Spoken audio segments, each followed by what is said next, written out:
আসসালামু আলাইকুম। আজকে আমাদের পটুয়াখালী পটুয়াখালী জেলা বাউফল থানা চন্দ্রপাড়া গ্রামে আহ, এই রাসেল বাইপার্স একটা প্রেগনেন্ট সাপ আমরা করি, ধরি। তারপরে ওকে আমরা গ্রামবাসী যারা আছে সবাই মিলে ওকে লাঠি দিয়া পিটাইয়া তারপর মারি। তারপরে ওর পেটে অনেকগুলো বাচ্চা, ওর পেট থেকে অনেকগুলো বাচ্চা বের হচ্ছে। ওরা ডিম দিচ্ছে না, অনলি ওরা বাচ্চা দিচ্ছে। ওদের ওদের পেট থেকে কমপক্ষে আমরা 40 থেকে 41টা বাচ্চা এভাবে আস্তে আস্তে এক এক কইরা বের করলাম। প্রতিটা সাপ আমাদের দেশে ছড়াই পড়তেছে এভাবে।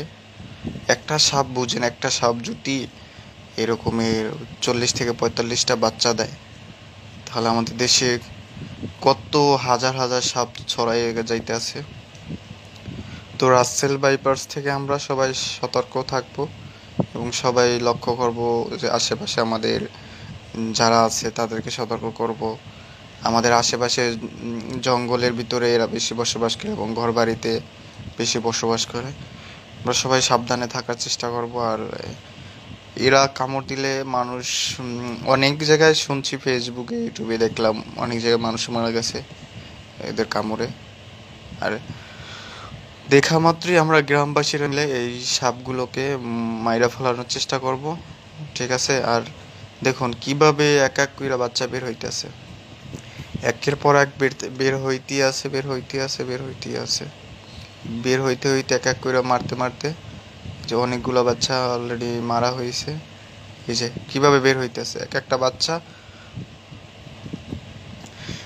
এক একটা বাচ্চা বের হয়ে তারা দৌড়াদৌড়ি লাফালাফি, কত বড় এক একটা বাচ্চা, প্রায় এক হাতের মতো বড় বের হইতে আছে তার শরীর থেকে। আমরা সবাই সতর্ক হই এবং ভিডিও বার্তাটা সবাই ছড়াই দিই। যারা ভিডিওটা দেখতেছেন সবাই আমরা ছড়াই দিই ভিডিওটা, আশেপাশে যারা আছে সবাই দেখার সুযোগ করে দেই, ঠিক আছে? এর পেটে আর বাচ্চা নাই এখন, সবগুলো বাচ্চা বের হয়ে গেছে অলরেডি। এখন আর কোনো বাচ্চা নাই। কমপক্ষে 40 থেকে 41টা বাচ্চা বের হয়েছে। এই যে এই সাইডে দেখুন কতগুলা বাচ্চা আমরা মারলাম। ঠিক আছে, এই অবস্থা দেশের। আর সবাই আমরা সাবধানে থাকবো এই রাসেল বাইপাস থেকে, ঠিক আছে? এই যে কতগুলা সাপ দেখতেছেন, এক একটা বাচ্চা এক হাতের বেশি হবে, মিনিমাম এক হাত হবে, ঠিক আছে?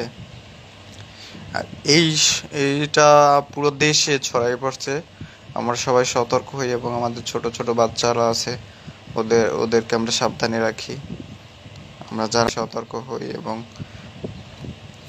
সচেতন হই, সবাই সাবধানে থাকবেন, এগুলা থেকে সতর্ক হন। আর আশেপাশে জঙ্গল জোরজাপ থেকে একটু দূরে থাকবেন। তো সবাই ভিডিওটা শেয়ার করে দিবেন।